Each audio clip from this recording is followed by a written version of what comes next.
Hi friends, welcome to my channel. இன்றைக்கி ஒரு முட்டை குழம்பு ரெசிபி. ஸோ அது வந்து ஒரே வதக்கல், ஒரே அரைத்தல், ஒரே கொதித்தல், அவ்வளோதான் ஃபார்முலா. ஸோ இப்போ வந்து வதக்கிறதுக்கு என்னெல்லாம் அப்படின்னா, இஞ்சி, பூண்டு, பெருஞ்சீரகம், ஜீரகம், மிளகு, பட்டை, கிராம்பு, ஏலக்காய், வெங்காயம், தக்காளி, அப்புறமா முந்திரி பருப்பு. ஸோ இது எல்லாத்தையும் ரெடி பண்ணி வச்சுக்கலாம். ஸோ கடாயில் எண்ணெய் ஊற்றிட்டு அப்புறம் அரைக்கிறதுக்கு தேவையானதெல்லாம் வதக்கலாம்.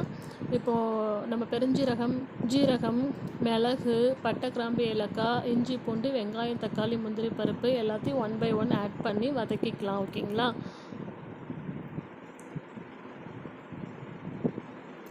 பாருங்கள், எல்லாமே நல்லா வதக்கிக்கலாம்.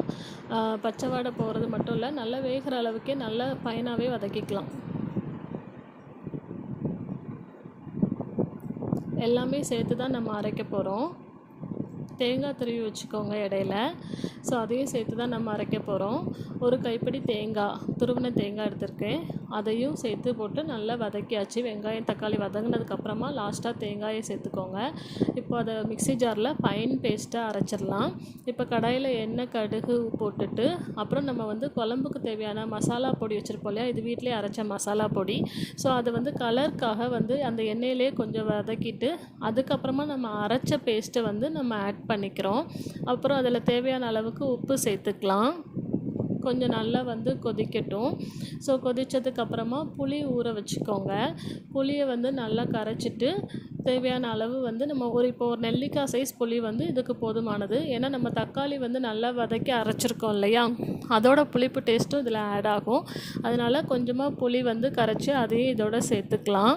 சேர்த்துட்டு இந்த மிக்சிங் வந்து நல்லா கொதிக்கட்டும்.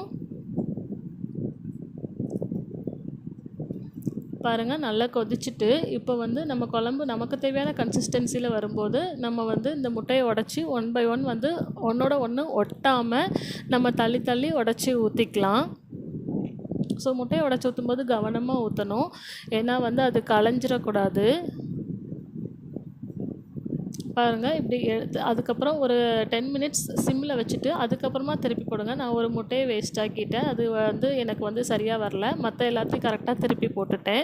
ஸோ முட்டையை திருப்பி போடும்போது கொஞ்சம் கவனமாக திருப்பி போடுங்க. ஸோ 10 minutes நல்லா சிம்மில் வச்சு வெந்ததுக்கப்புறமா திருப்பி போடுங்க. ஸோ அதுக்கப்புறமா திரும்ப ஒரு 10 minutes வந்து நீங்கள் மீடியம் ஃப்ளேமில் வச்சுட்டு முட்டை வேக விடுங்க. உங்களுக்கு டவுட் இருந்துச்சுன்னா ஒரு சின்ன வந்து சின்னிக்கோழி மாதிரி ஒரு குச்சி வந்து நீங்கள் வந்து குத்தி பாருங்கள். வடை எடுப்பீங்க இல்லையா, அந்த கம்பி வச்சு முட்டை வெந்ததுக்கப்புறமா நீங்கள் வந்து ஸ்டவ்வை ஆஃப் பண்ணிடுங்க. நான் இன்றைக்கி வந்து கெட்டியாக குழம்பு வச்சுருக்கேன். ஸோ இது சப்பாத்தி, சாதம் எல்லாத்துக்குமே ரொம்ப அல்டிமேட்டாக இருக்கும். நீங்களும் ட்ரை பண்ணி பாருங்கள். தேங்க்யூ.